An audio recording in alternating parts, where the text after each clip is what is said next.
We missed Wednesday and we missed Sunday because of travel both times, delayed travel both times. Had an awesome time at the Mid-South Timber Show and made sure that everything was taken care of down there. I gotta say, Marlon and everyone down there did a fantastic job for the first time having an event like that. Weather was excellent for the days of the show, but before the show, man, oh man, did it get soggy. It was a little bit muddy, but we made it through. So it was a good time. And on a better note, even more so than that, I finally have my phone working correctly, so we should have our first long-form video in quite a while out tomorrow afternoon. We've got 2 wood yards rolling in an operation right now, and we've got firewood flying out of the yard, so it's going to be interesting to see how it all works, but we're going to try to do some different things, and we're going to bring you guys along for all of it as we go. So let's see who's in here so far tonight. Ed, American Country 716 is here. Mike from Lake Ontario Firewood. Shotlift Family Firewood's here. Mark Wakeland's here. I am doing good. The weather has been good. All of our snow is just about gone, which you guys will see in the next videos, so that's kind of nice, at least for the time being. Mike said they got 4 inches of snow and 40-mile-an-hour winds, so there you go. Jason from Yadkin Valley's here. There's Kevin K-Train's here. Arthur Bowers. Brian, Shotlift Family Firewood. Now, I saw you over on Little Joe's live on Facebook there. I saw you poking around. Iffy Kid, Speedy's here. Dan's House of Smoking Outdoors. JHT Homestead HQ. How you doing? You look like a new name. Glad to have you aboard. 902 Hands here. Tex RC. Yes, welcome home. The weather was nice in Tennessee, but it felt good to get back home. Got some compliments on my hat that you gave me, so that was kind of cool. Josh and Janice Leach are here. Tom's Firewood. How you doing, Tom? It looks like you're getting ready for next year. I see your pile that you're working on and getting split up. That's looking pretty good. You guys down a little here. There we go. That's better. I can see better now. Rob, outside in the 515's here. Good to see you. Charles Wilds, how you doing? Lonnie Jones, checking in from Texas. Good evening and good to see you. So we missed 2 lives.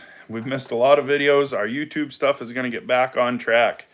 It's been busy. Not overall like volume busy, just everything happening and weather and everything just taking more time than it should busy.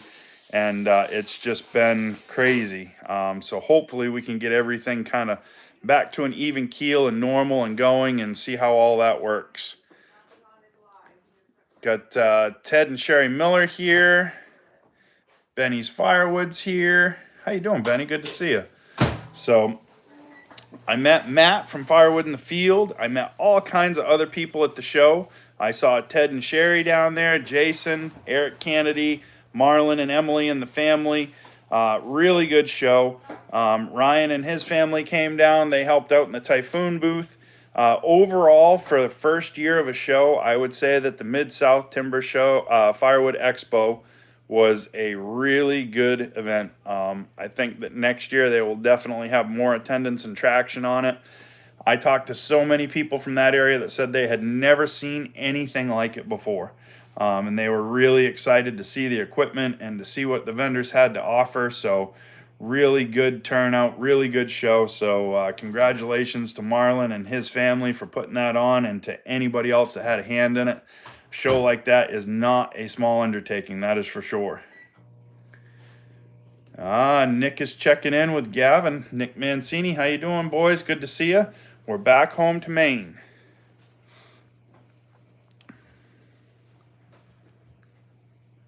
Jason is excited to have the 015 saw. I guess I missed it, Jason. Did you get a new saw? Yeah, I'll be interested to see what that is. So, some cool equipment at the show, some kind of first of equipment that was there. And it was neat to see that stuff and kind of cool to get it all put together. Lots of Lots of buzz going around about some new machines coming out from some vendors. Timberwolf's got a new machine coming out. Han's got a new machine coming out. We've got a bunch of new machines that are coming, and we haven't seen them yet. So be interested to see what goes on for sure. Yeah, Jason from Yadkin Valley Outdoors lived on a loader or a tractor the whole weekend. I don't think he left a loader or a tractor seat for very long at all from Wednesday right through Sunday. So it's interesting.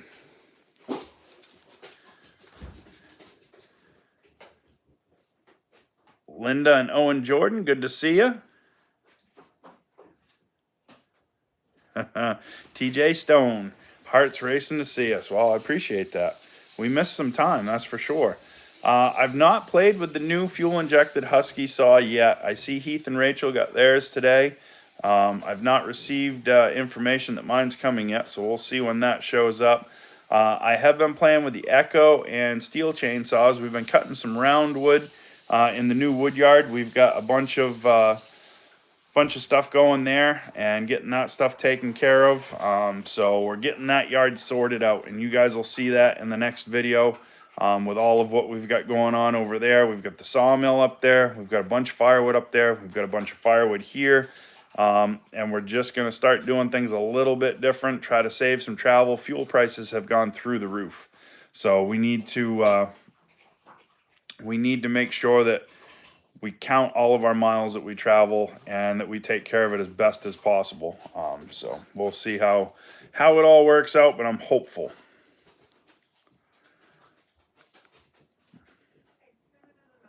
Ooh, outside in the 515, Rob's liking Wolfridge's inline conveyor.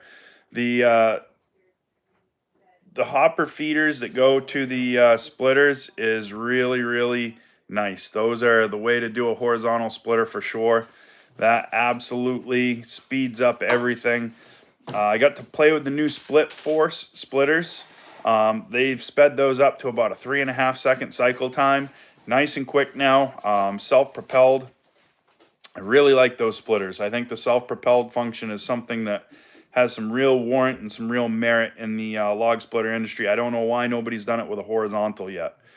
Being able to drive that right to your wood pile is really, really, really handy.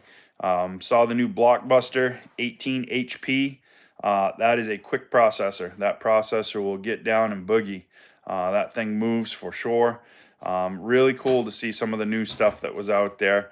And to just chat with everybody. It's always good when you get in these events and you get everybody together. You get to chat and catch up and see what's going on, see what might be new, and just take a look at everything. So that was kind of quick recap of the Mid-South Firewood Expo. Mid-South Firewood Expo was a really, really good show. 3 reelies is pretty good, so really, really, really good. TJ Stonehouse is helping us out there, so was nice to see everybody. Weather was perfect, and again, hopefully this show comes on and goes again next time. So the next show that I'm traveling to is Expo Richmond. That is April 18th and 19th, I believe. It's a Friday and Saturday. We will be bringing our Cord King processor down to that show, and it will be on display and for sale as well. We don't have a window of opportunity to make another one in the time frame in between the Mid-South show and Expo Richmond, so we're going to bring our Cord King down. It'll be on display, so if you're going to the Expo Richmond show and you want to check it out, just come on over and say hello, and we'll go from there.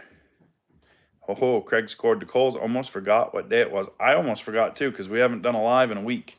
So I was really happy to be in, around, and near normal so that we could get this done. So good to see you, Craig. I filled the stove earlier, as you can see by the fan cranking, so I don't think we'll get to do your favorite thing. The weather has cooled off here. It's cooled off a lot, so we're working on trying to keep everything warm. We went from 70 degrees before we left to yesterday was okay. It was in the 50s, And then this morning it was 12 degrees. So we went right back to being cold all over again. But yeah, that's just, it's weather in Maine this time of year.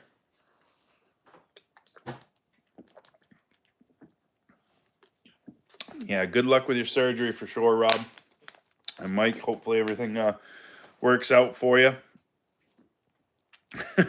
I knew Craig would be disappointed that he missed the stove filling, but I filled it before. I had a gentleman show up, and he needed some short ends to make some maple syrup. So we loaded his dump truck with a load of short ends and some kindling, and then he took off, and I ran back in, had a quick dinner, and here we are. So the longer daylight hour days are making for some more activity, which is good. But at the same point in time, it crunches everything in just a little bit more. So Jacqueline Dower is here, and I also saw Logger Jason show up. So good to see you guys. Thank you for stopping by.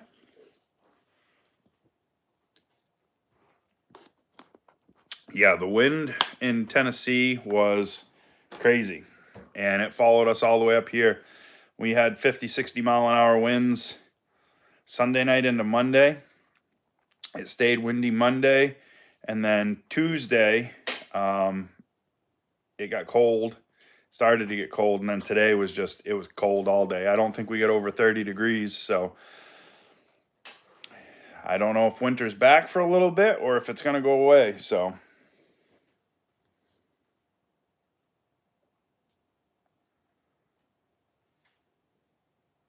Ted said it snowed this morning, going to be 80 Saturday. Billy Bob's Wood, how you doing? Good to see you. Yes, Josh and Janice want to know if the turnout of people was good in Tennessee. Friday was a lot of local folks that stopped in because they saw what was going on and they were asking questions and wanting to know what was good. Saturday was really busy, but overall, both days, for it being the first year of the show, I really didn't get any time, no matter which booth I was in between customers to stop or do much of anything. It was busy all the time, which was really good.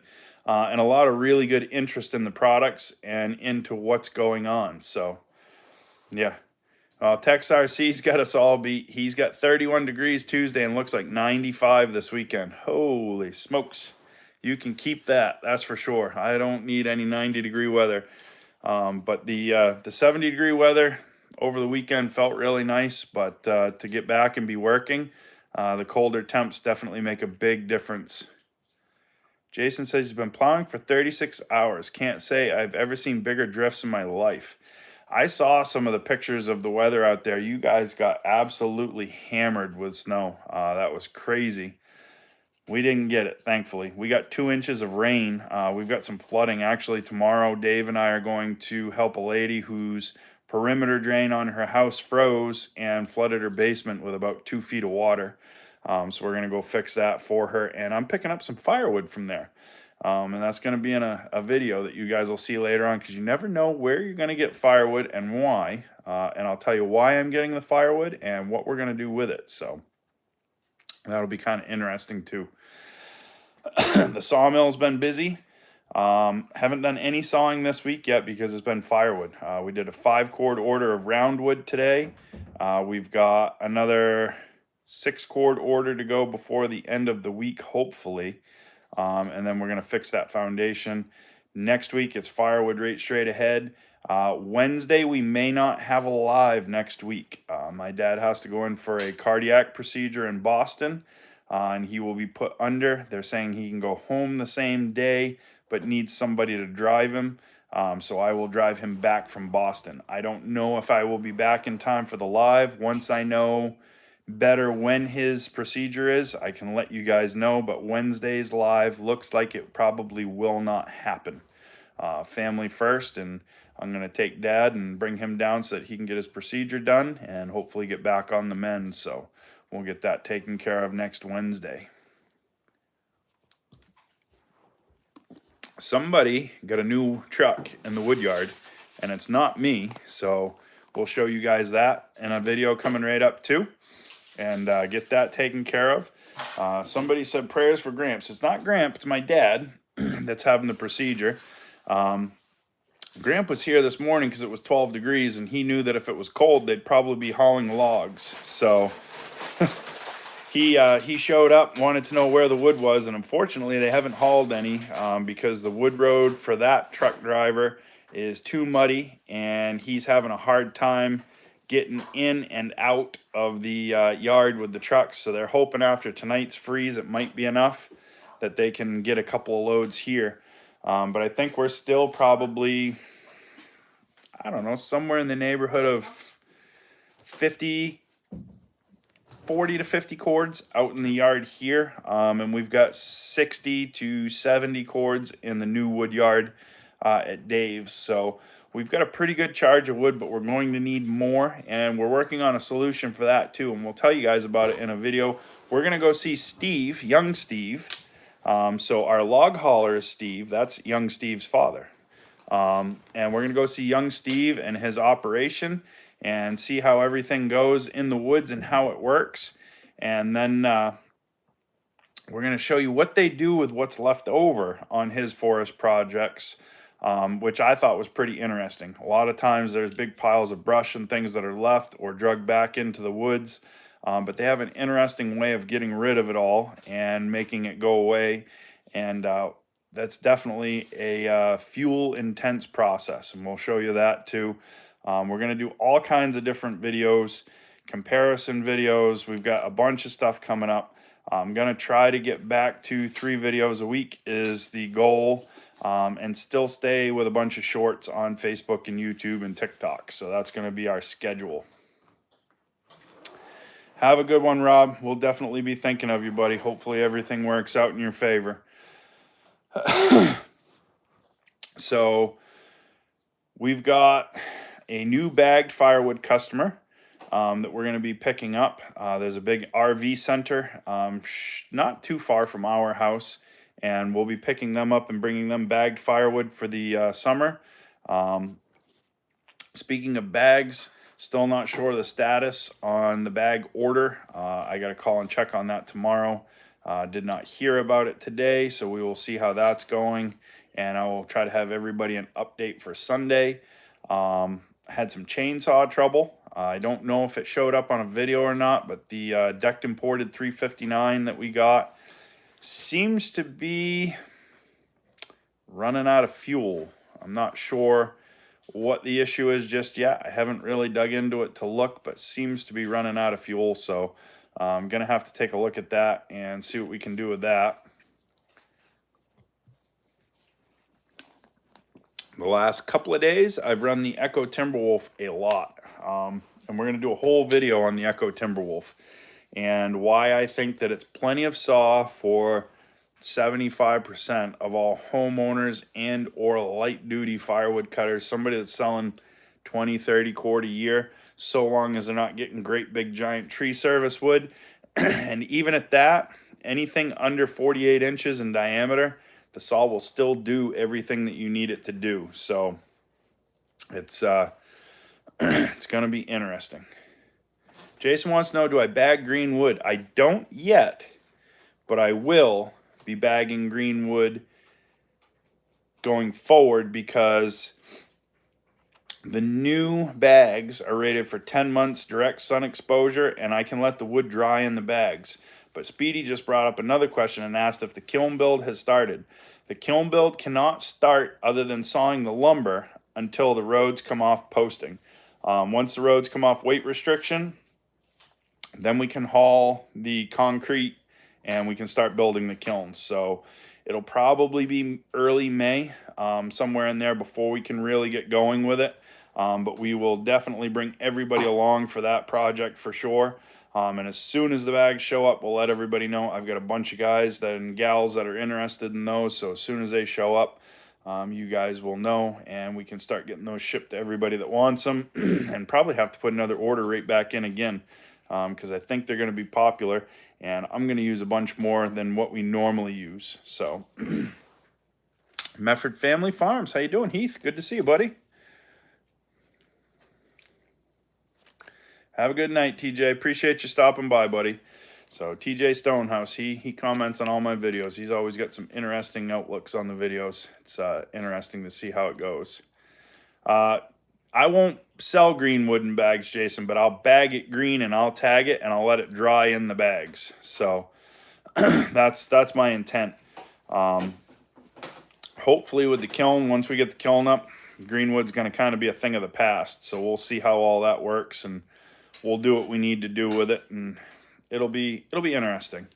It's going to be a learning experience for sure, and I know that ahead of time, but yep, I sale bulk for the next season too. That's what we're at right now, Jason. So all the wood that's leaving is green, and it's for next year's wood. We did 5-quart round, 20-inch wood today. Gentleman likes to split his own firewood. I've got another 6-quart of 18-inch round that's going to that gentleman's father, because his father still likes to split his own firewood. And we're going to just kind of be bouncing through orders. We're just going to take them as they come right down the list and go one after the other, and just see how quick we can get those out. Kevin and Dave and Gramp and I are going to get to it and see just how quick we can crank through the backlog of orders. I think I'm at about 30 cord worth of orders right now, and I know that that's only going to add up quickly. So I just saw Uncle V pop in, and I saw Old Guy Firewood. Dick popped in. How you doing? Good to see you. So again, Mid-South Firewood Expo, absolutely 100% excellent show. Can't wait to go back next year. Great little area. Really good people. Really good people in the area. And then the next show that we're going to is the Richmond Expo. That's in Virginia, and we will be down there. It's April 18th and 19th, I believe. As we get closer, I'll let you know for sure the dates. We will be bringing our Cord King processor that we have here down to the show, and then see where we go from there. If it sells at the show, we'll obviously be getting something different. If it doesn't sell at the show, we'll be bringing it back home, because I've got people inquiring about firewood processor rentals now that we're finally getting everything situated. Oh. That Kilted Sawyer. Craig's here. How you doing, Craig? Good to see you, buddy. Somebody asked how the rental car went. Well, we had an issue with the rental car when we got to the rental place. My card, the chip in my credit card stopped working, and the strip was rubbed off, so it didn't work. So I tried to load it to my phone, and we couldn't get it in the phone. Definitely interesting to see how it all worked out, but luckily I had my wife there, so she used her credit card and we got the car. So we got a little Jeep. The Jeep made a couple of treks to Nashville, because they took a trip to the zoo and to go see some friends in Nashville and do some sightseeing while we were at the show, and it did everything that we needed it to do until we got back to the airport, and then we raced the weather. There was some bad storms and tornado warnings and other stuff coming through the area, but we were able to get out before that and get back home. We got home, what time did we get home? About 11 o'clock? Almost midnight. Yeah, almost midnight on Sunday. So we got home late and got up on Monday and went about our business. So it was a long weekend, but a lot of fun. So it was a good time. So for all of you guys watching, anybody got anything new going on in their wood yard or for this summer? Jason missed most of the music. He got kidnapped. Well, that ought to be an interesting story sometime. Jason's a big man to kidnap. If somebody kidnapped him, they were working for it. So I know one of the things that we're doing differently is going to be the kilns. That's the big project coming up. And we're going to have a lot of bagged firewood to sell, and we'll be showing you guys that and what we're going to do with the bagged firewood. We're going to be using our Ergo bagger. We're going to be using our 5-gallon pails. We're going to be using our Wolfridge bagger. We're going to need all of them, because we're going to do some different bag configurations for different customers, and then go from there. Was the traffic bad in Nashville, honey? No. Wife says it wasn't too bad. Ed's pulling ash out with a farmy winch, and Ted and Sherry got a bunch of ash to split. Ash is one of my favorite firewoods. Ooh, Shotlift Family Firewood's got a new solder on. I bet I know what it is. And he's got a new wedge. So for those of you that haven't seen that wedge that's been going around for the Wolfridge machine, that is a really, really nice setup.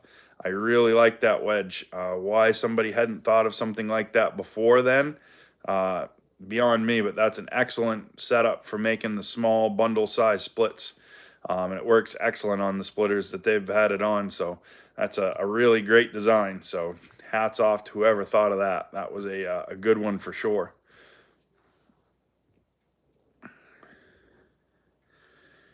Yeah, Dick, our ash up here is still alive in our area, but the ash borer isn't very far away. It's, I don't know, it's probably 50 to 60 miles away. So it's only a matter of time. Waiting for one of the commercial splitter companies to build one. I don't think it would be too terribly hard. I can't imagine why they wouldn't have already done something like that already for the machine that it's being run on. I think it's a great little design. I do know that there's going to be a new splitter coming out from Cord King. That's all I can say right now, but they've got another new model coming out. So there will be some new stuff going on there. Yes, I will be at the Vermont show this year, Charles. We will be there. Lake Ontario had a buddy give a new Fiskars X27 to work on strengthening my stomach muscles back up when I can. X27's a great splitting axe. X27 does a fantastic job. It's one of my favorites. Robert Daigle, not enough firewood. Just show. Good to see you, Robert.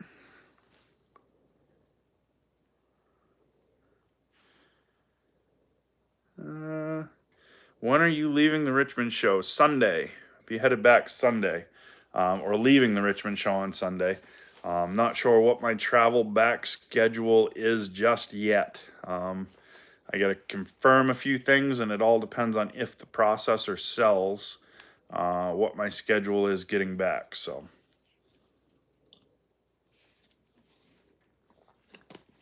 we will see how it goes. Robert, we had an excellent weekend. You can rewatch it. Had a really good weekend, so. Absolutely, Jason. We can do that.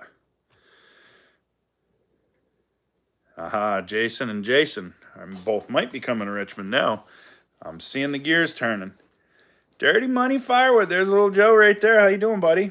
So, Joe was one of the gentlemen that I got to meet in person down at the show.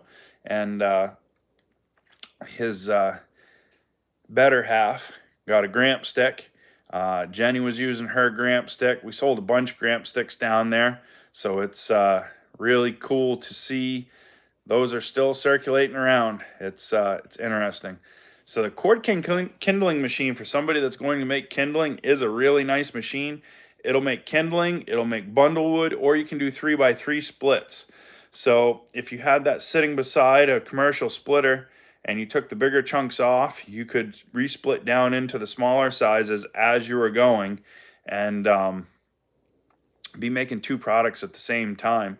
I did have a gentleman ask me, and he brought up a question that a lot of people ask me, and I told him that for me, somebody just starting out in firewood that isn't going to be doing huge volumes all at once, I think my favorite splitter for anybody in that boat is a super split. A super split kinetic splitter, if you're not running tree service wood, if you're running normal size firewood poles, that super split kinetic splitter is about as good as you can get for the money, and they're really fuel efficient. They do an awesome job, so it's a really, really nice machine to run. He was looking at the price tags, and even the entry levels at $8,000-$9,000. They're pricey. I mean, you can pick an Ultra up for cheaper than that, and you can get a couple of the Wolfridge machines for cheaper. But the dollar for dollar, the kinetic splitter from Super Split, that's where it's at. If you're going to start out and you want to jump up from a box store splitter, as long as you're not doing tree service wood and big giant nasty stuff, that Super Split is going to be a very efficient and easy to operate machine with the bigger, longer sorting tables on there. You've got plenty of room to slide your resplits back without having to pick them back up. I just think they make a good machine for the money.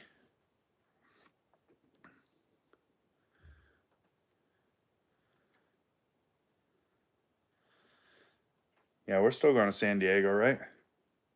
I'm going to San Diego. She's going to San Diego, so if she's going to San Diego, I'm going to San Diego. So yes, we're going to San Diego. Jason, one of us has to come up with a different name so the chat doesn't confuse me.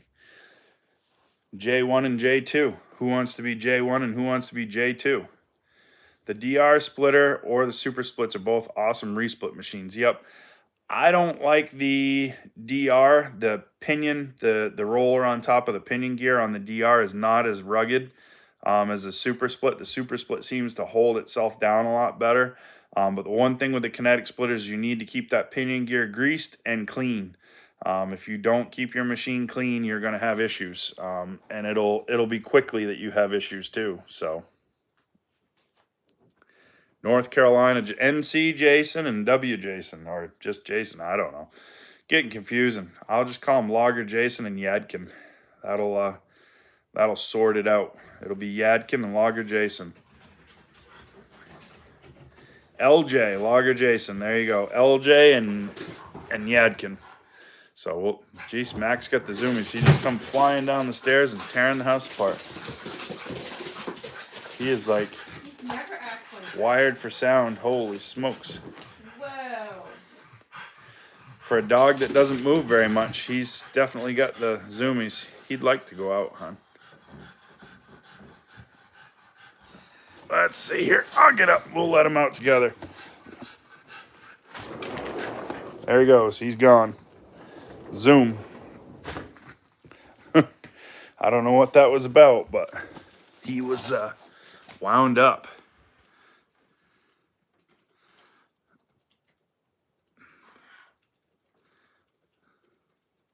Good night, Richard. Yep, little Joe. Good night. Robert Cox, how you doing, buddy? Read a book. Yeah, go read a book. I don't know, y'all find one. With the handle, stop bolts adjusted right, the little DR split's great. Had 24-inch rounds on it last week, 0 issues. So the nice thing with the kinetics is with them being single wedge, you have the ability to work around knots and around the wood. And that really takes a lot of strain and stress off the machine. So once you bust that round open, you're pretty much clear and good from there. So it's pretty nice. Yeah, he might have had a date with another puppy, Robert. I don't know, but he came flying down the stairs. I mean, flying. Speedy wants to know, do we have deer in our woods? Yes, we do. I had deer walking through the wood yard the other day because there's tracks all over the upper end of it. We've got deer, we've got bear, we've got partridge, we've got rabbits. I'm sure there's moose kicking around here and there too. We got about all of it right here. Coyotes. So we've got a little bit of everything.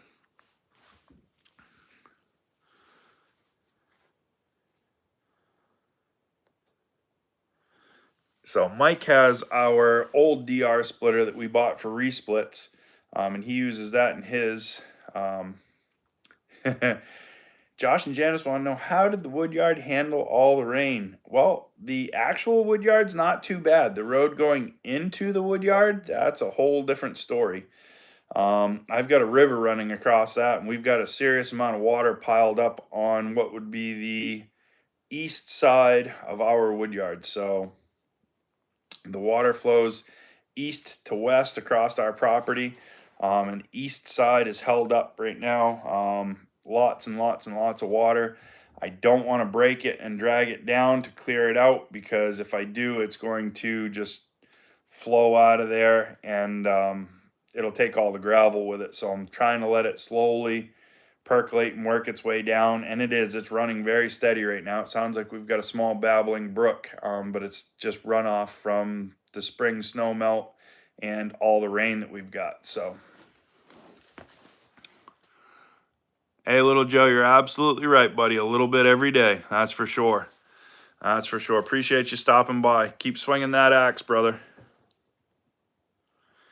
I've seen the most deer I've ever seen in the spring in Washington County. There's some pretty big deer yards in our area, and we've got some people that feed them locally. So there's a couple of guys not far from here that probably have 20 to 30 deer on a regular basis. Oh, Mac's ready to come in. Hang on. We'll get up and let him in. Come on. He's back and winded. He must have went for a run.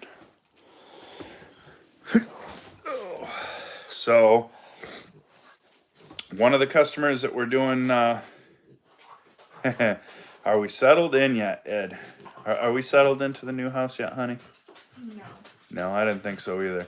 So the boys got their rooms 90% finished. We gotta put a couple of doors in yet and a little bit of trim. Some electrical. And their rooms are finished. And then after that, there's a living room area for the boys and a bathroom upstairs. That'll be next on the project list. And then we'll be coming downstairs to be working on some of the stuff that we need to do down here. So we've got plenty to do left inside the house, and then I've got a bunch of outside projects that I would like to work on. But I don't know how long all the other stuff is going to take or what it's going to entail for money just yet. So we will do a little bit each day and play with it that way. It does go a long way, for sure.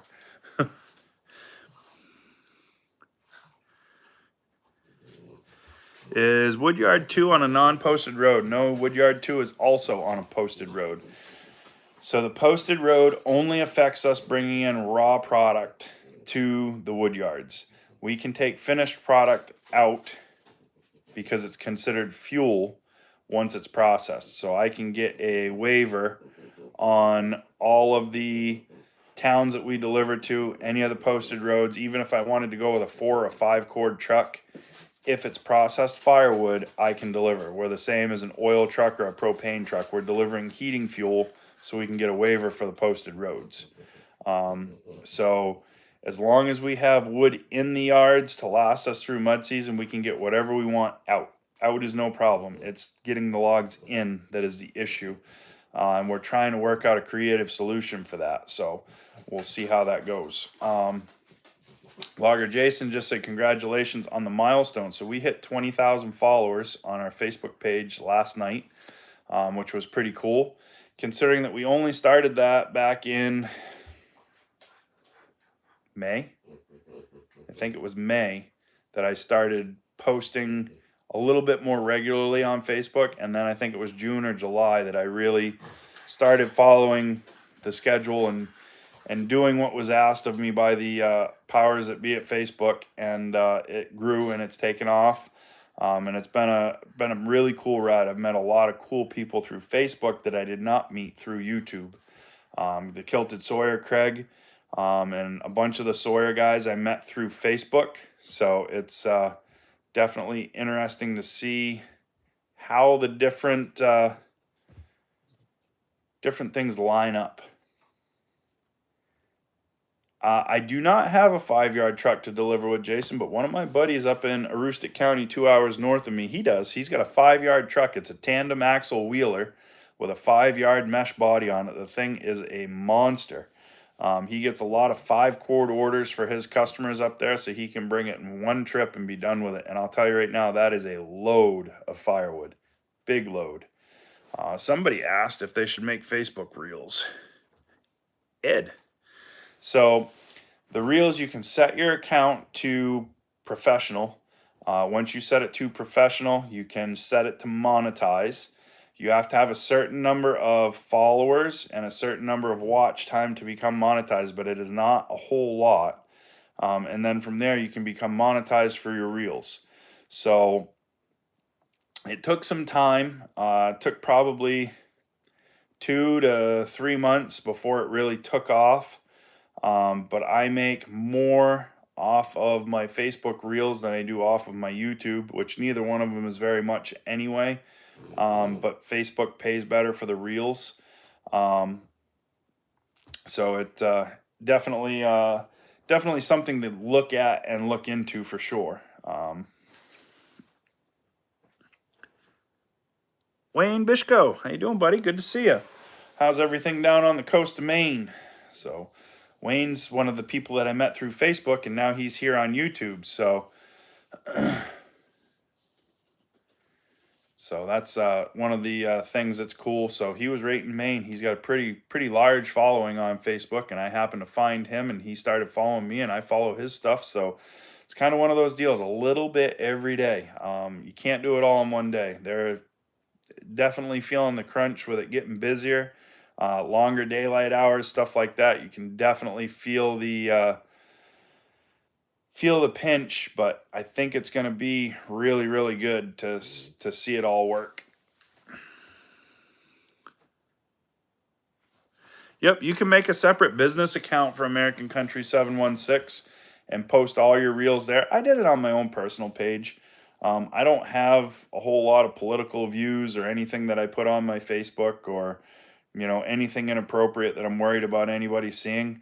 Most of my stuff before I started doing the reels was firewood related or to do with my business anyway. So really not a whole lot. I mean, you might see a mushy post about me telling you how much I love my wife, or how proud I am of one of the kids for whatever they did. But I mean, other than that, it's firewood and materials, and that's Facebook was one of the ways that I grew my business, was through marketplace and advertising on Facebook. So lots of people will see me locally and they're like, "Hey, you're the wood guy. Hey, you're the wood guy." Yeah, that's me. I sell firewood, but yeah. So I mean, it's just another avenue and a different set of people to put your material out to. And I find making the reels is much quicker than trying to do a long form video. The long form video takes a lot of editing, takes way more thought, and it's just a whole different dynamic to put it all together. So Wayne wants to know how the trip was. Other than the travel and a little bit of an issue with the rental car, not the rental car itself, but getting the rental car, the trip was great. People down in Tennessee were absolutely fantastic. It's really cool to see all the people get together with these vendors and how it all works. I spent the day helping other vendors set up that I'm not affiliated with, just because I didn't have anything to do with the vendors that I was working with. One of them was broke down, they weren't there yet, so I lent a hand somewhere else. The Woodhound community is really good about working together and making sure that everything gets done. So that's a really cool thing to be a part of. And Marlon and his family from Twin Rivers Wood Products, they did a fantastic job putting the show on. So kudos to them, and really glad to see they had the turnout that they did. So young bucks pictures allowed, but not the girls. Well, I can understand that to a point. I mean, there's a lot of weirdos in the world, but I guess that's kind of, you take the good with the bad, I guess. Where we are, we're kind of rural and in the country, so I don't worry too much about the weirdos. I've had a few. I won't say that I haven't. I've had a couple of very interesting people in my time doing social media and this stuff. But I would say overall, 99.9% of the time, it's no problem. But that 0.1% of the time can be a little interesting. Just a little bit.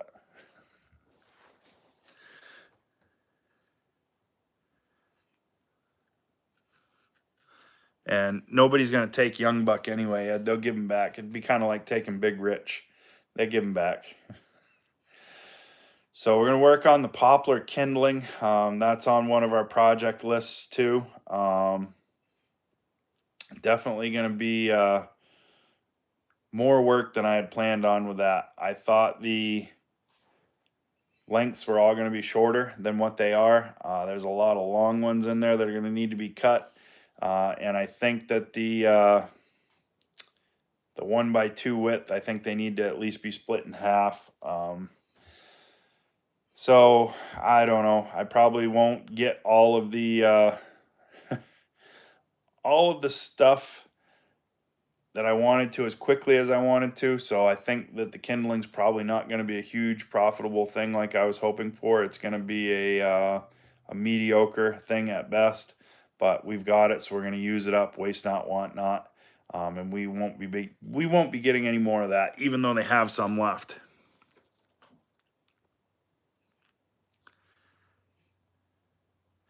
Yes. So Wayne, next year in May, they have the Northeast Forestry Expo. It alternates between Burlington or Essex Junction, Vermont, and Bangor every other year. So this year we're in Vermont. Next year we'll be in Maine.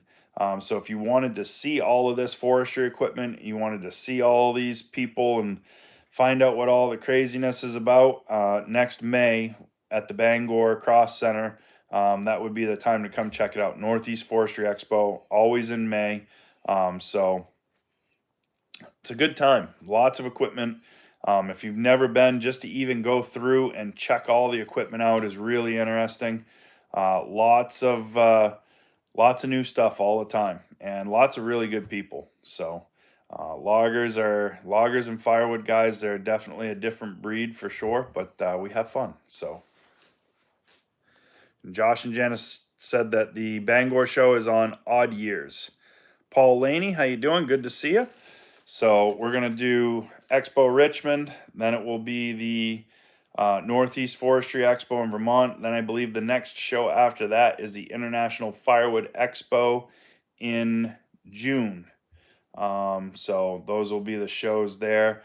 The PA show this year, I am not sure if Cord King is going to the PA Timber Show, but I don't believe that Typhoon is. So if they're not, I probably won't take the venture down. But that was a fun show last year. I liked that show. It was hot. I remember that. One of the days was really hot, but that was a fun show. There's so many shows, and I mean, a lot of them I don't even get to, or vendors are at this show but not that show. There's just so much going on. And last year we did a pile of traveling. This year I'm going to try to do a little less traveling because we've got to really push to get the kilns done in and taken care of, so that we're drying wood. We need to get some wood drying, and I know Robert's going to be working on wood, so he'll be getting some wood going for us again. John's working on wood over in Corinth, but our business is continuing to grow, so we're going to see where that leads and where it goes, and try to find a happy playing field. What I'd like to do is, as the kiln dried wood takes off, I'd like to taper down on the green wood just a little bit, and see how that goes. Robert wanted to know, are we still doing an event in May? If everything dries out enough, that's a big if, because when you see how wet it is in the video, you're going to understand. If we can get it dried out enough, we are going to have a Gramps Woodshed event. We're going to have cutting, splitting, and stacking, to get ready for next fall for Gramps Woodshed, and try to just have a day of firewood fellowship where everybody in the area that wants to come up can come up. We're just going to cut, split, have a good time. Everybody's going to sign a waiver that if you chop a leg or something like that off, that you're not going to take my new house and put me out of business and all that good stuff. We're doing this for charity. We're doing this out of the goodness of our hearts. So we're gonna work on that, see what we can get, and go from there. But it'll definitely be in May if we do it, and it'll be towards the middle of May, because the 1st of May we're in Vermont, and then the 1st of June we are in Ohio. So we're gonna have some traveling to do and get that stuff taken care of.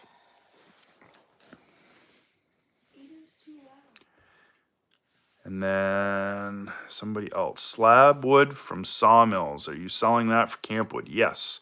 So the slab wood that comes out of the sawmills is getting sold for campwood by the cord.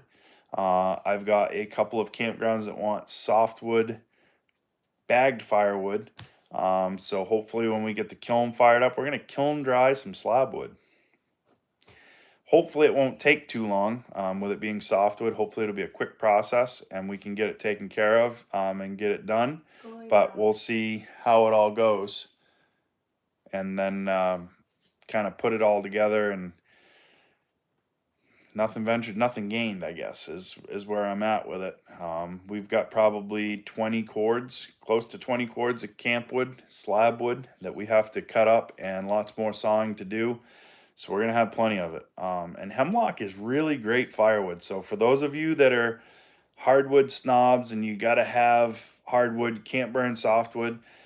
Soft maple has less BTUs in it than the hemlock does, at least up here in Maine. So as long as it's dry, hemlock is excellent firewood and it throws a great amount of heat. So there's a little tidbit for you. My dad's father loved burning hemlock in his wood stove. And my grandfather that cuts wood for me, Gramps, he's burnt hemlock before in his stove too. So hemlock makes an excellent firewood. Yes, tamarack is really good firewood. It's a hard softwood. Tamarack burns really hot. Tamarack and juniper too. Juniper is kind of like tamarack. Those make excellent firewood. So if you're ever in a pinch, don't turn your nose up at hemlock. If you can find dry hemlock slabs or hemlock cutoffs or whatever, it will pop and crack a lot, like Mike just said, but it has really good heat. So as long as it's dry, the popping and cracking, that's fine. And it'll throw all kinds of heat. Makes excellent campfire wood. You get that pop and snap and crackle that everybody likes for the campfire. So just my 2 cents worth. I like the hemlock. Piped 23, how you doing? Good to see you. Appreciate you stopping by. So I hit something with the 462 the other day, and I sharpened it this morning at Dave's. I still got to sharpen the right-hand set of teeth. Definitely interesting. I sharpened it. It looked really good. Put it in the wood. It's definitely pulling harder to one side than the other, so I'm going to have to go back and resharpen. May have to put it on the grinder and do all that, So Speedy wants to know, do we have a good, fast way to cut up the slabwood? We've got a 3-foot bar. We put all the butt ends kind of butted up against, and then we run that 3-foot bar right down through at 16-inch intervals with the Gramp stick.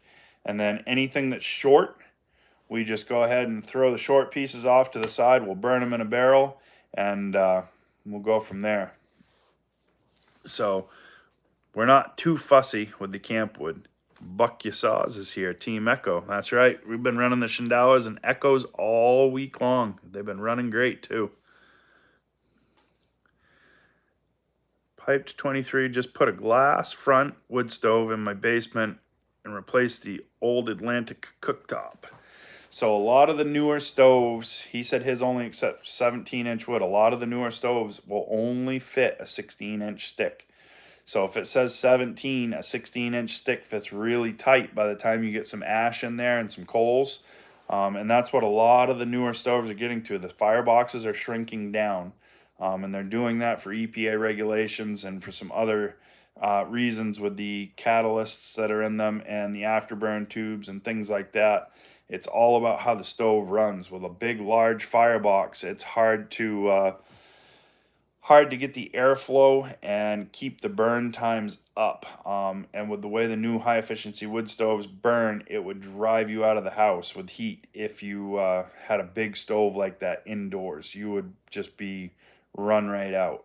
So it'd be, you got to look at, the new stoves versus the old stove. This Fisher behind me, I could throw green wood in there, crank the air controls on the doors open, and I could just let it run, and it'll chew the green wood up. You cannot do that in a new high-efficiency stove. You can leave the door cracked on them and everything else, and they still just don't pull the airflow to get that wood to burn. But this old stove behind me right here, whatever you got, it'll run it. Yep, all the wood stoves in Europe are the same way. All the wood stoves in Europe, the firebox has been shrunk up. If you look, they're burning like 10-inch firewood over there. They still have pretty good sized chunks, but it's really short firewood. So I don't think you'll see all of that short wood really check in over here for quite a while, but it's coming. I mean, I remember being a kid 30, 40 years ago, and we were burning 28-inch wood in an indoor stove. Then it shrunk to 2 feet, then it shrunk to 20-inch, and now, 16. So, I mean, I've seen it come down, but I don't know if we'll see it get much smaller than that anytime soon. But then again, I don't know. I don't manufacture stoves, and I don't keep up with the stove manufacturers, so I'm not sure. And I just saw the SOL department check in. Mr. Daniel Atkins. How you doing, buddy? Good to see you. Yep, Pipe 23 said his grandmother stole a run 28-inch wood. Absolutely. Well, Wayne, that's a good question. I guess it would depend on what you were going to use the stove for and how comfortable you are with a wood burning stove. I know this stove here is much easier to run, but it's going to use a lot more wood than a new high efficiency stove. Our soapstone stove that we had used much, much less wood than what this uses. I liked the soapstone stove that we had, and I know my wife did too. There's nothing wrong with this stove. This stove heats this whole house, and this house is close to 3,000 square feet. But it uses a lot of wood. We've gone through almost 7 cords just about this winter. It's been a really cold winter, but that's a lot of wood. We never went through that amount of wood with our soapstone stove. So I guess it depends on what you're doing and what you're using it for. If you grew up old school like most of us did here in Maine, this is what you're used to. This is what you're going to be comfortable with. If it's your first wood stove and you're trying to keep your chimney clean, you want to burn dry seasoned wood all the time, if you can make sure that you do that, a high efficiency stove is going to save you a pile of wood. It's going to save you some money on your cleaning. It's just all around going to be a much better fit. So, you know, it all depends on what you're really trying to do, I guess.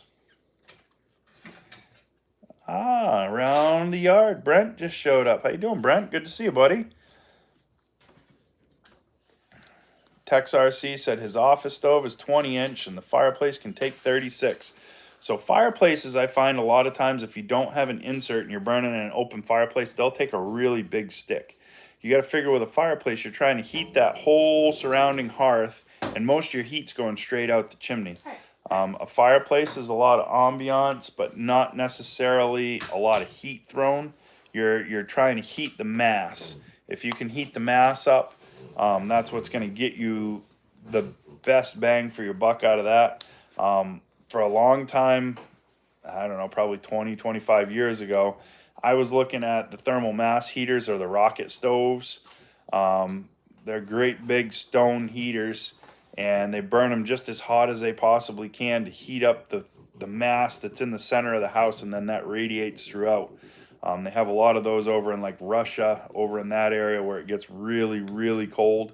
And I just always thought that was kind of a neat concept. You don't have the issue of creosote buildup because you're burning it wide open. Yep, Uncle V, you're right. A open fireplace will suck all the heat right up the flue. That's the way they work. Not the most efficient things, but it's nice to sit around a fire. Little crackling fire and the dancing fire. There's something mesmerizing about sitting and staring at a fire. I mean, summer and fall time when it's nice outside, I'll sit outside and watch the fire. I really enjoy it. So it's nice to just sit there and watch the fire. It's like a factory reset for my brain. If I've had a long day or stressful day or something like that, just sitting out there and watching that fire and listening to it, that's absolutely one of the best things. Were there many shop firewood heaters at the shows? So I'm not sure if it's Kevin that got the new truck or not. You'll have to wait and see. The only heaters that were at the show were Heatmaster. Heatmaster had a full lineup of boilers there, and they had some really nice looking stoves. For high efficiency boilers and shop heaters and things like that, those were really, really nice. So it's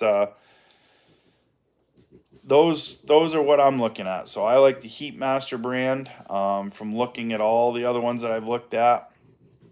But even with the new boilers, you've got to have good dry wood. If you don't have good dry wood, it's not too bad. You can't burn green wood in them like you used to, that's for sure.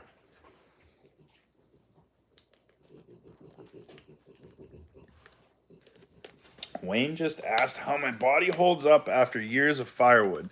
Probably as well as yours does with digging clams and things like that.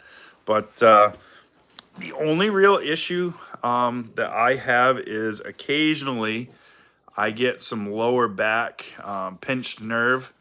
My hands a little bit from using my hands all the time. I'm sure I get a little arthritis in there, but I can't really complain. I don't have a lot of lasting ailments or injuries, but I am missing half a pinky. And that was probably the only lasting injury that I've had. The rest of them are all just minor aches and pains. So I'm looking forward to that campfire at the Bear Paw too, Jim. I missed Bear Paw last year. I won't miss it this year. We will make sure that we are there. Somebody's gonna have to pick me up from the airport though.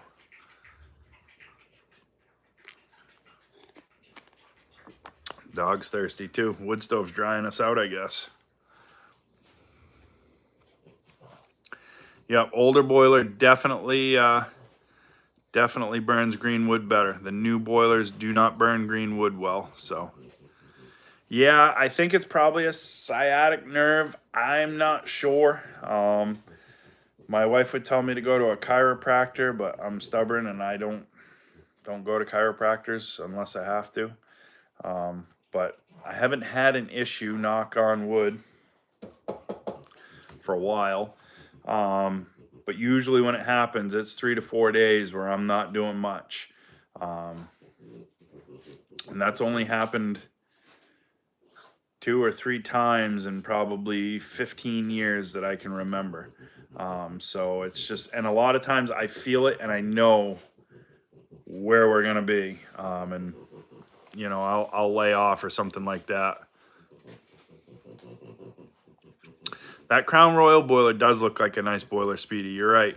But I don't have a Crown Royal dealer. I've got a Heatmaster dealer local, and I've got a couple other dealers local too. So I want to try to make sure whatever I buy, I can get service local if I need it. Because these new dual fuel boilers that I'm looking at look fairly complicated. So we'll see. That's going to be a next fall project. Bud Cantor, how you doing, bud? We'll figure out. Fly into Green Bay if you can, depending on when you fly in. Jim and Kenny might be on their own for half a day. Well, if nothing else, I can rent a car. So we'll figure it out. Apparently, that's where I'm flying in to go to Bear Paw is Green Bay. So. Where is that? What's that? Where are you going? Wisconsin. When? May sometime for the Bear Paw event. So we're skipping the Hoosier Firewood Hysteria this year, and we're going to Bear Paw. I missed Bear Paw last year, and I want to try some different events. So we're going to go to the Bear Paw event and try that this year, and look forward to hanging out with the crew up there and cutting and splitting some firewood.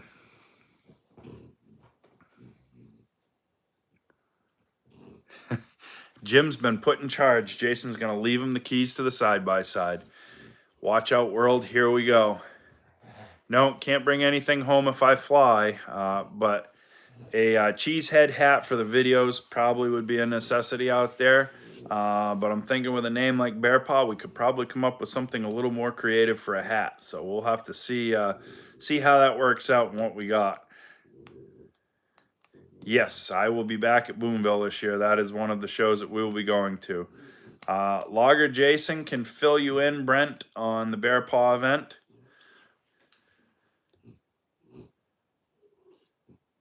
Have a good one, Daniel. Appreciate you, buddy. Logger Jason says he has a hat if it's cold. I think I've seen that hat. Problem is, if I put that hat on, I'm going to look like Sasquatch, and they're going to be hunting me in the woods of Wisconsin after I leave. But we're in overtime, so unless anybody has anything pressing, I am going to call it here. I've got a early morning tomorrow. We're going to go dig a perimeter drain and pick up some firewood and do a bunch of stuff. We'll bring you along for some of it because we're going to get some firewood that's coming home with us for free. because this lady has an issue with that firewood, and I'm going to show you what the issue is, and I'm going to show you how we're going to fix the issue, and then we're going to turn it into something better. So remember, guys, a little bit every day goes a long way. Have a good one. Help someone if you can, and we will have a long form video coming up. It should be loaded tomorrow, if not Friday, and that will be the first of our long form videos, and we're going to be doing 3 a week. So we'll get back on schedule and back on track, and we'll see you guys all on Sunday.